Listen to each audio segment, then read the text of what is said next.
I came across this story and couldn't stop reading, and I don't think you will either. Stay till the end. If you're new, subscribe. You'll want to be here for more. I was standing by the taco truck, holding a plate I didn't even want, when I noticed Maris was gone. That party had every piece of the grown-up picture we were selling. String lights, cocktail tables, a chalkboard sign that said Future Mr. and Mrs. Haven. We'd rented a tent, booked a taco truck Maris had vetted 3 months ago, and set it all in my parents' backyard in Mechanicsville, just outside Richmond. Clean grass, big porch, fake smiles. I'm Vance Haven. I'm 56 now, but this was when I was 34. Back then, I was a brand strategy director for a regional restaurant group, and I thought I was finally on track. Maris Quinn had said yes to my proposal 3 weeks earlier. This was our engagement party. I remember telling myself that night, this is what done looks like. Like I'd crossed some finish line and earned a little peace. Quick note, before listening, share which city or country you're watching from, and let's continue. Dane was there, of course, my little brother. 4 years younger, full of charm, louder than anyone asked for. He sold whatever he touched, cars, tech, himself. My parents never really said it out loud, but he was their favorite. Glenn and Maura Haven treated him like the son. I was the one they leaned on when things fell apart. That night, I tried not to fall into the old pattern. I'd put a ring on Maris's finger, and for a moment, I let myself believe I was winning. My dad gave me one of those stiff back pats he reserved for moments of pride. My mom floated around like a campaign manager, making sure every neighbor saw her sons and her soon-to-be daughter-in-law smiling in the right light. Maris looked the part. She posed with the ring in every photo, laughing at jokes she'd already heard twice, curling into my mom's side like she belonged there. She leaned into the performance. I told myself that was just who she was. On, polished, prepared. Right after her little toast, 2 minutes tops, all about gratitude, I stepped inside to wash my hands. I just needed a second, a break from the crowd. When I came back, the noise was the same, but Maris wasn't where she'd been. Dane wasn't either. I scanned without looking like I was scanning. That twitchy, silent head turn men do when their gut says something's off. One of Maris's friends pointed toward the side yard. They just went around the corner, she said, smiling like I was supposed to join them. I walked that way expecting nothing. Maybe a dress strap. Maybe Dane running his mouth. Instead, I rounded the corner and everything in my chest dropped like a snapped elevator cable. They were there, too close to pretend it was innocent. Dane's hand at her waist, Maris laughing into his shoulder like I wasn't standing 10 feet away. When she noticed me, her smile flickered. Dane didn't even flinch. I walked back through the party like I belonged there, nodded at a few people, and left without a scene. I didn't go home. I checked into a cheap hotel on the edge of town, the kind with thin curtains and a humming air unit, and locked the door behind me. Then I called Tamsin. My thumb slid across the screen, slow like I was peeling off a bandage that had fused to my skin. The message popped open. Maris's name at the top like a headline I already hated. She wrote, "Vance, I didn't want you to find out like that." Then a second one right underneath it like she couldn't help herself. "I care about you, but I can't pretend anymore." I stared at those words for a full 10 seconds before I read them out loud. Tamsin didn't say a thing. I could hear her breathing on the other end. Not rushed, not shocked, just waiting. A third one came in while I was still on the first. "This has been going on longer than you think." I read that one out loud too, and my voice cracked halfway through. I cleared my throat, hard, like I could force some steadiness back in, but it didn't help. It felt like my own tongue was rejecting the truth. Tamsin said, "Okay, what else?" I switched over to Dane's messages. The first one was straight from his playbook. "Bro, don't do anything rash." As if I was the bomb about to go off, not the one who just stepped on the tripwire. Another one followed fast. "We didn't plan it like this." I almost laughed when I read that out loud. Like there was a version of betrayal that was acceptable as long as the timing was better. Then came the one that made my throat tighten and my stomach churn.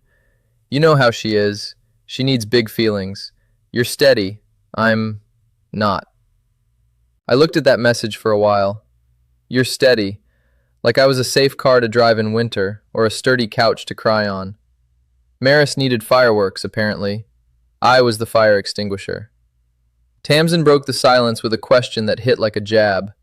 What does your gut say right now? I said, that it's not the first time. She didn't argue. She didn't say maybe I was overthinking. She just said, then trust that. I sat there, still wearing my dress shoes from the party, the laces digging into my ankles, like even my clothes were trying to hold me in place. My hands were shaking, and I didn't want to admit it, but they were. My fingers twitched like my whole nervous system was glitching. Then I got the long one. A thread from Maris, paragraphs, not lines. I read them slowly, like chewing glass. She wrote that I was safe, that Dane made her feel alive. She said she'd hoped getting engaged would settle the noise, but the pull was too strong. Tamsin stopped me there. She called your brother Noise? Yeah. Keep reading. I did. Maris wrote that she loved the version of me who wanted structure, but that it felt staged after a while. She didn't say sorry once, not in any of it. Tamsin's voice stayed calm. Okay, now you know. Don't fill in blanks for them. You saw what you saw. I nodded, even though she couldn't see me. I said, they don't even sound sorry. Because they're not. They're relieved it's out. She told me not to answer. Not tonight, not tomorrow, not until I had a plan. Then she asked, do you want me to come to you? No, I said, and I meant it. I need quiet. Then get some sleep, even an hour. You'll need your head clear. I ended the call, plugged my phone into the wall, and stared at the hotel lamp until my eyes burned. I didn't cry. I didn't rage. I just lay back, hands on my chest, and listened to the buzz of the HVAC like it was the only thing in the world not lying to me. I stayed on that bed for a long time after the call ended, staring at the dull beige wall across from me while the air unit rattled like it was chewing rocks. My phone sat on the nightstand, lighting up every couple minutes. Messages stacked up in the corner of the screen. Maris again. Dane again. A couple numbers I didn't recognize. I didn't open any of them. I turned the phone face down and let the room go quiet. Morning crept in through the thin hotel curtains while I sat there in the same chair. I never changed clothes. I never even turned the TV on. The sky went from black to dull gray while I stared at my phone face down on the nightstand and tried not to replay what I'd seen with my own eyes. A knock hit the door around mid-morning. I opened it and saw Tamsin standing there holding a brown paper bag and a phone charger. I know you told me not to come, she said, but I'm here. She stepped inside like she'd done it 100 times before and set the bag on the desk. Eat something, she said. Your brain needs fuel. I'm not hungry. I didn't ask if you were. I sat down anyway and opened the bag. Egg sandwich, coffee, something simple. While I ate, she leaned against the dresser and watched me like a doctor checking a patient's breathing. You're not crazy, she said finally. Your eyes work. Your gut works. They're lying because it benefits them. Around midday, my phone started ringing again. Mom, Dad, Mom again. I let it buzz. Not because I wanted to punish them. I already knew how that conversation would go. They'd tell me to calm down. They'd tell me not to embarrass anyone. They'd protect the family picture first and deal with my feelings later. That pattern wasn't new. When I was 15, my grandfather gave me a stainless steel watch he wore on construction sites. It wasn't fancy, but it meant something. The next year, Dane begged to borrow it for a school banquet. I said no. Mom told me I was being selfish. Dad said, quit making it a thing. So I handed it over. Dane lost it. And somehow my parents ended up comforting him because he felt bad. I was the one told to let it go. Sitting in that cheap hotel chair years later, the whole thing lined up in my head like a row of dominoes. The engagement wasn't the first time my life got used as collateral for Dane's feelings. It was just the biggest version of it. Late that second night, Tamsin looked at me across the little hotel table. What do you want your next week to look like? She asked. Quiet, I said. I want quiet. She nodded once. Then we do this clean, she said. Pack your stuff. Leave. No speeches. No arguing. I grabbed my laptop off the table and opened a moving company website. I closed it and got dressed like I was heading into a meeting. Jeans, clean shirt, nothing that looked like defeat. 2 days after the party, I drove back to my parents' house mid-morning. Not hiding, not sneaking, just showing up like someone doing an errand that couldn't be put off. The drive felt shorter than usual. My hands stayed tight on the wheel. I didn't play music. I didn't want background noise messing with my focus. I had a plan. Grab my things, get out, no drama. When I turned into the driveway, the first two cars made sense. Dad's truck, Mom's compact. The third one hit harder. Maris's car. My stomach clenched. I told myself maybe she came to apologize. Maybe this was the part where people realize what they've done and try to fix it. I still had that reflex to hope. I stepped out, popped the trunk, and grabbed the two boxes I'd brought. One for stuff I needed right away, one for stuff I couldn't leave behind. I walked up to the door and pushed it open without knocking. The smell of coffee hit first, then the voices, low, calm, familiar, like a casual Sunday morning. I stepped into the living room and stopped. There they were.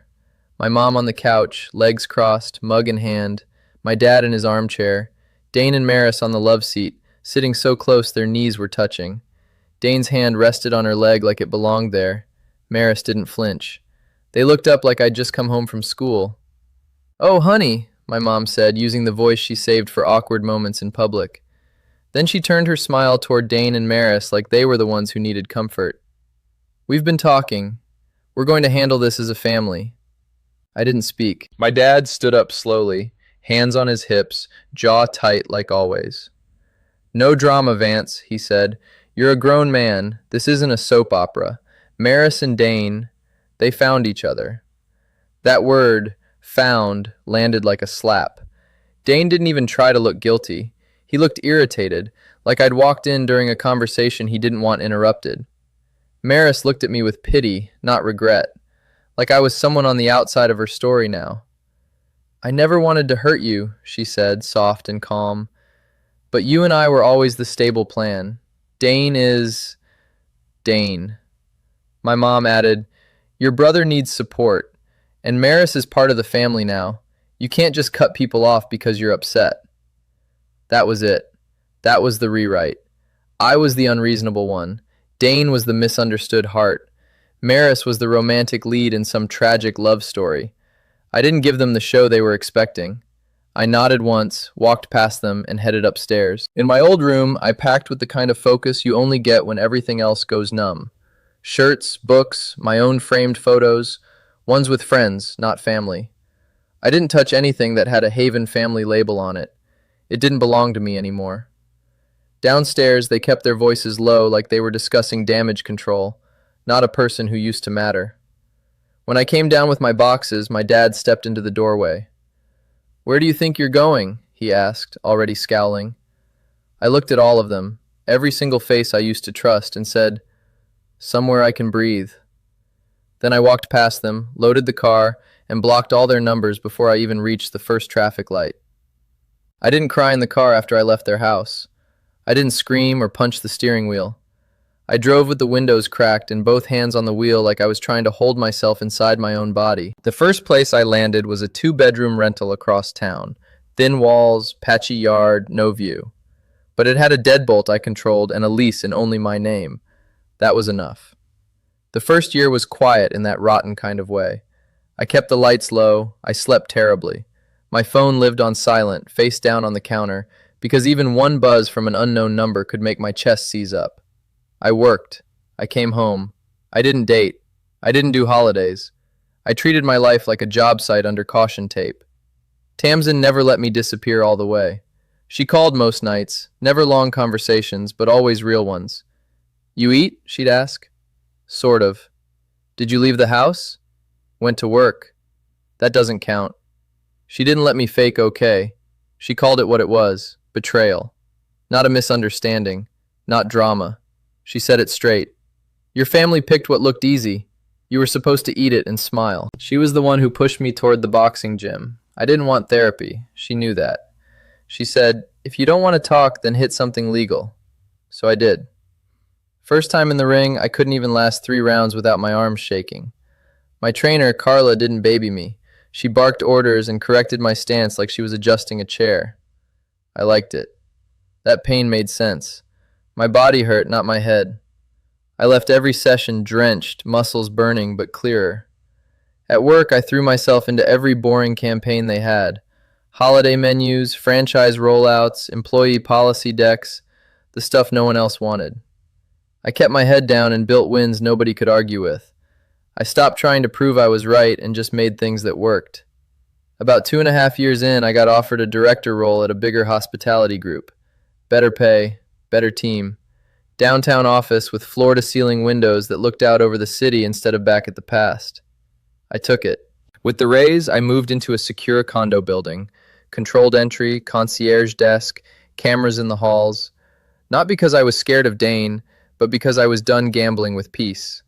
The concierge, Nolan Bricks, was ex-military by the way he moved. Calm voice, sharp memory, logged every delivery like it was evidence. I liked knowing someone like him had eyes on who came in and out. Around that time, I heard through a cousin that Maris and Dane had gotten married. Less than a year from the party. I didn't go. Didn't even open the envelope they forwarded to my building. I tossed it in the trash, still sealed. Of course, someone sent me screenshots. Maris had posted about choosing real love and letting go of control. I didn't have to guess who that was aimed at. Tamsin's advice was simple. Don't clap back, save receipts, let time do the work. So I did. I screen capped the messages, saved dates, saved files, and then I got back to living. The gym became my real circle. Nobody there cared who my dad was or what my brother did. They cared if I kept my guard up, if I respected the space, if I showed up ready to work. Little by little, I got stronger. I started sleeping more than 4 hours a night. I stopped waiting for the phone to explode. I even caught myself laughing once. Real laughter, out loud, not the fake kind. Eventually, I woke up one morning and realized I wasn't waking up angry anymore. I was just waking up, and that was enough. The phone rang just after 8:30 in the morning. I was in the middle of making coffee, still barefoot, still half asleep. Unknown number. Richmond area code. I almost let it go to voicemail. Then some part of me, muscle memory maybe, made me swipe and put it to my ear. Hello? There was a pause. Then a voice I hadn't heard in 6 years came through soft and slow. Vance? My mother, same tone she used the day my childhood dog had to be put down. Soft, distant, like she was standing in a hospital hallway trying not to cry too loud. I didn't say anything. I waited. She took that as permission. We need help, she said. Not, I'm sorry, not, how are you, just, we need help, like I was the last number on the emergency contact list. Then came the names. Dane and Maris. She said them like they were a single person now, like that had always been the plan. The story tumbled out disjointed at first, phrases about branding ideas and expansion partners and events for influencers. Eventually, I made her slow down and back up.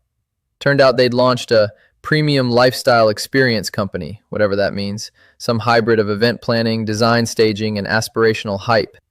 They leased a space they couldn't afford in Short Pump, promised upscale services with zero infrastructure, and sold it like they were the next Martha Stewart and Gary Vee. When it started collapsing, they went into scramble mode. First it was credit cards, then a business loan, then private loans, the kind where paperwork gets blurry and the interest isn't printed in bold. The number she finally admitted to was $137,400, give or take late fees and penalties. We've drained most of our savings, she said.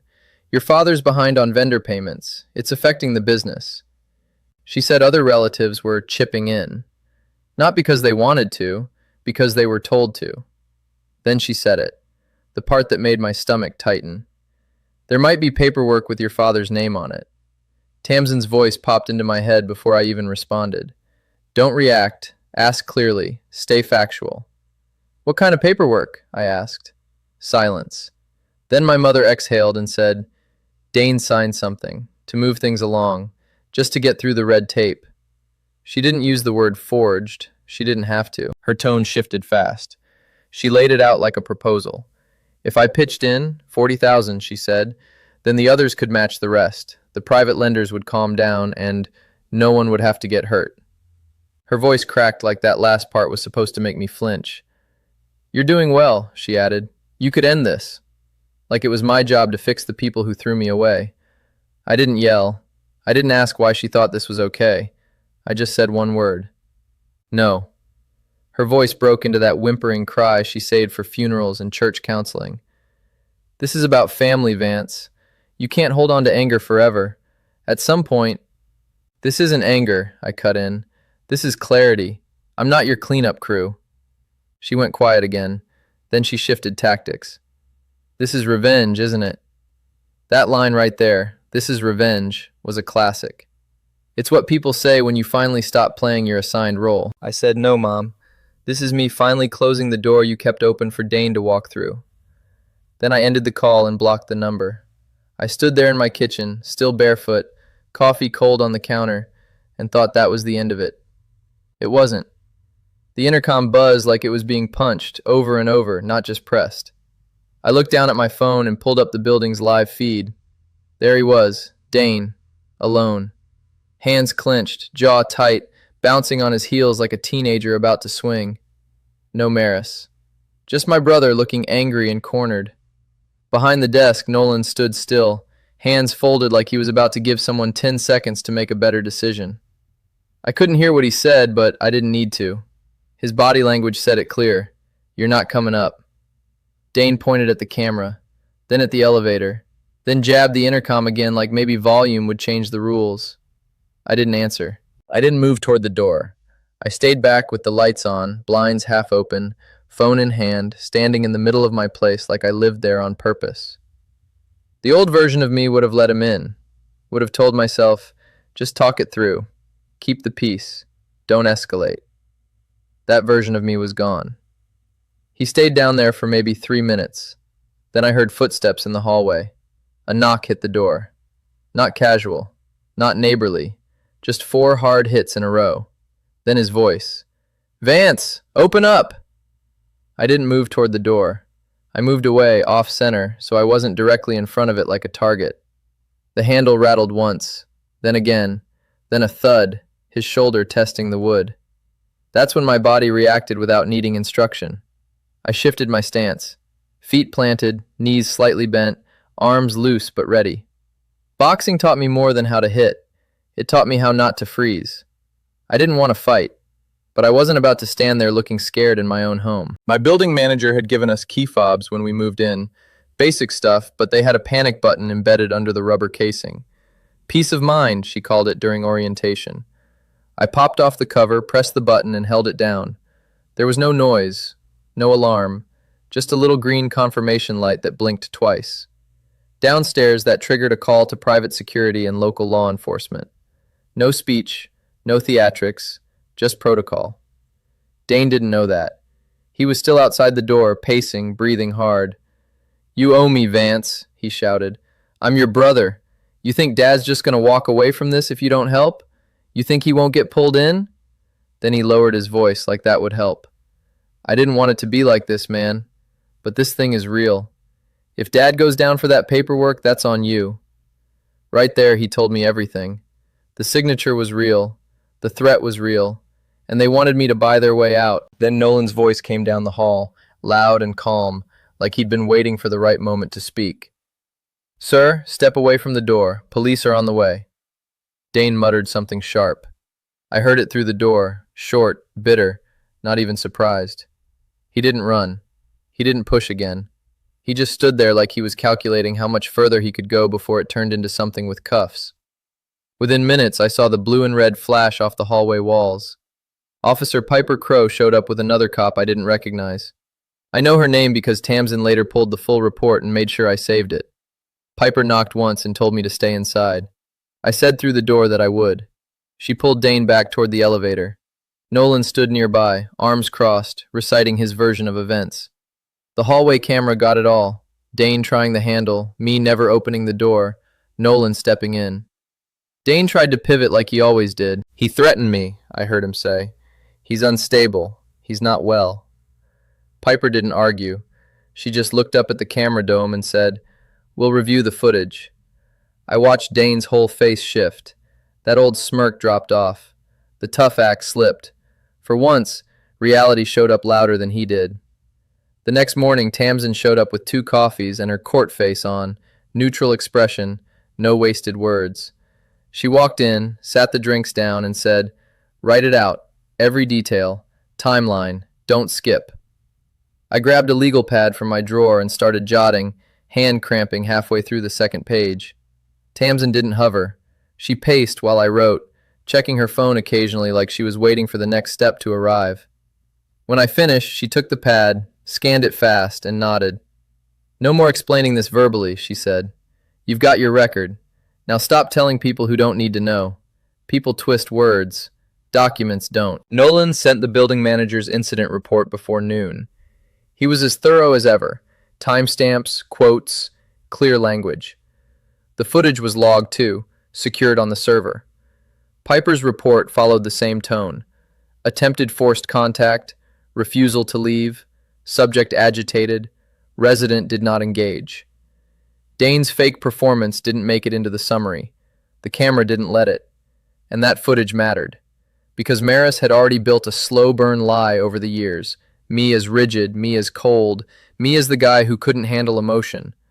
Her version painted me like I was a box checker who tried to trap her in a life without spark. Dane tried to carry that same narrative into the police interaction. "He threatened me. He's unstable." Classic projection. But cameras don't do sympathy. They just show truth. I didn't get a news flash about what happened next. There was no dramatic email or confrontation. I learned things the way real people do, piecemeal, through the edges of conversations I wasn't part of. Nolan told me Dane stuck around downstairs for a bit, pacing near the sidewalk. Then he answered a call, got loud, and left fast. Probably Maris. Piper's report listed a contact address, my parents' place, right where I expected. About 2 weeks later, I got a call from a guy named Jerry Hodges. We weren't close, used to live 3 houses down from my Aunt Lorna in Mechanicsville. Jerry still saw her sometimes at the post office. "She's been talking," he said. "Said Glenn's blown a gasket over a signature. Said the money's worse than they admit." It lined up. My mother's warning, Dane's panic, and now this. Tamsin and I ran a quick public record poll. Civil court dockets, nothing private. There it was. A lender versus a business entity under Dane and Maris's name. Attached filings mentioned Glenn's contracting company. I didn't need a blueprint to see the structure crumbling. Then came the text. Out-of-state number. No greeting. "You're really going to do this to your own family?" Maris. No apology, no ownership, just pressure wrapped in guilt. I showed it to Tamsin. "Don't respond," she said. "Screenshot it, save it, and say nothing." People like her feed off rebuttals. Silence unsettles them. I followed her advice. I archived it, added it to the file, and locked my phone. And then the real twist hit, something I never saw coming. A cousin forwarded me an audio file that had started bouncing around the family group chats. Nobody hacked anything. It was a voice memo my mother had saved and then, at some point, sent to the wrong thread. It was Maris's voice, recorded weeks before our engagement party, venting to my mother, sharp and frustrated. Dane can't keep his hands to himself. And my mother, in the same recording, answering without missing a beat. "Not before the party. Not before we've got the photos." That line took the floor out from under me. My mother didn't stumble into betrayal. She scheduled around it. That wasn't silence. That was strategy. People like to say the truth always comes out. That's not really how it works. It leaks, slowly, through side doors, slipped into conversations, repeated at cookouts by someone who swore they wouldn't say anything. That's how it happened here. I didn't call anyone, didn't send out proof, didn't go nuclear. But too many people were involved, and money always makes mouths move. The private lenders Dane and Maris worked with weren't TV-level dangerous, but they weren't subtle either. They knocked on wrong doors, left notes under windshield wipers. One of them cornered Glenn outside his job site in Chesterfield, asking for the man responsible. That's when things shifted. The neighborhood that used to call Maris and Dane power couple goals started calling them that situation. One vendor told a friend of mine that Maris had offered collaboration exposure in place of an overdue check. The mask cracked faster than I expected. I heard through Lorna's usual grapevine, filtered through church ladies and cousins, that Glenn had confronted Dane about the paperwork. Not to protect him, to protect the name on the permit board outside his contracting trailer. He wasn't mad because it was wrong. He was mad because it was sloppy. That's the point where the family dropped the act. It stopped being a misunderstanding and started being a liability. Suddenly, it wasn't Vance overreacting. It was a legal matter. I knew what they wanted now, quiet. My money wouldn't just patch a debt. It would buy silence, cover the fraud, keep Glenn's name out of any formal letters, and let Dane go back to posting photos like nothing happened. Meanwhile, Piper's report and the building footage moved quietly through a different network, Nolan's, my building manager, their staff, a few lawyers in Tamsin's circle, a few people who didn't forget that 6 years ago I'd been painted as unstable. Turns out it only takes one video of you not opening the door to kill that narrative for good. Maris pivoted fast. She started telling people I was weaponizing the system, trying to ruin a man's life over a family disagreement. That line got back to me through a mutual contact in marketing. He'd worked with her on a campaign back in the day. "You really upset her," he told me. "She's telling people you're vindictive." I didn't argue. My boss pulled me into a closed-door meeting a few days later. Quiet tone, just asked, "Is there anything going on that might cause noise?" I told the truth in under 2 minutes, offered documentation, told them I had no intention of dragging the company into it. They appreciated the clarity. Meanwhile, the legal hits started landing. Not fast, not dramatic, but steady. Dane and Maris sold off their showroom furniture. The office closed. They filed for bankruptcy within 5 months. Tamsin flagged the paperwork when it went public. That's when I heard Maris had moved back in with Mora, claiming the world turned on her. It should have ended there, but life doesn't tie things up neat. A notice got dropped off at my building, addressed to me, but connected to a repossession file. Nolan flagged it. Turned out Dane had used my name on some old business mailers and one loan inquiry form. Nothing actionable, just messy. In the cleanup, a pawn inventory list surfaced. On it, one stainless steel watch. Same scratched clasp. Same engraving my grandfather had put on the back. Dane hadn't lost it after all. He'd pawned it years ago. It ended up recovered in a seizure batch from a storage unit tied to one of his quick cash hustles. A stranger, a junior officer doing his job, made sure it was returned to the rightful owner. I held it in my hand 2 weeks later. Didn't cry, didn't rage, just felt something shift. Because that watch proved what I always suspected. The pattern wasn't bad luck. It was a system, and I'd finally stepped out of it. About a month after the bankruptcy filing, my doorbell rang. I checked the camera feed and saw both of them, Mora and Glenn, standing stiff by the entryway like they weren't sure if I'd even open the door. They looked older, not just wrinkled, but worn. My dad's shoulders sloped forward like something had finally cracked. My mom kept wringing her hands like she didn't know what to do with them if she wasn't holding on to the script. I didn't feel nervous. I didn't feel angry either. I felt done. I buzzed them in. Not because I wanted reconciliation. I buzzed them in because I wanted the conversation finished. When they stepped inside, they looked around like they'd walked into a stranger's apartment. My dad's eyes scanned the framed photos. My mom stared at the walls like she was trying to find a version of me she could still mold. "This is nice," she said, voice thin. I didn't answer. My dad spoke first, rare for him when things got emotional. "We were wrong," he said. Just that.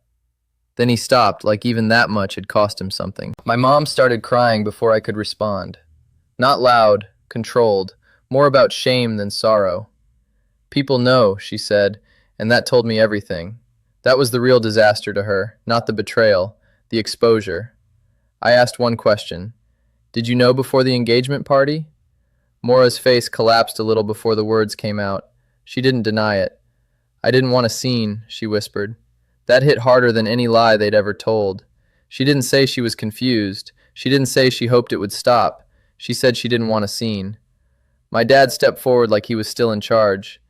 "Dane signed the paperwork. It was stupid. It got out of hand." I looked him dead in the eye. "That's not a mistake. That's a decision." He didn't argue. He stepped back. Then Mora tried to salvage it with warmth. "We could take a break from all of this. Come to dinner. Just the four of us. Start fresh." I shook my head. I built my life quiet for a reason. I box in the mornings. I have friends who don't need favors. I have peace. I don't gamble. She reached toward me but didn't touch. "We're sorry." "I accept that you're sorry," I said, but sorry doesn't reopen the door. I told them they could email me. Emergencies only, and only if it didn't involve Dane or Maris. Clear. Final. They didn't argue. They left slow, like they were walking out of a place that no longer welcomed them. I locked the door behind them and just stood there, listening to how quiet it was. That night, I took out the box with my grandfather's watch and strapped it on. It didn't mean I'd won. It meant I'd survived. And that was enough. Hold up before you click away. If you've got the hype button, tap it to back this video and push it out to more people. Then please hit subscribe and like. It's one click and it seriously helps. And tell me this in the comments. When someone who betrayed you suddenly needs you, do you owe them one last rescue, or do you lock the door and choose peace?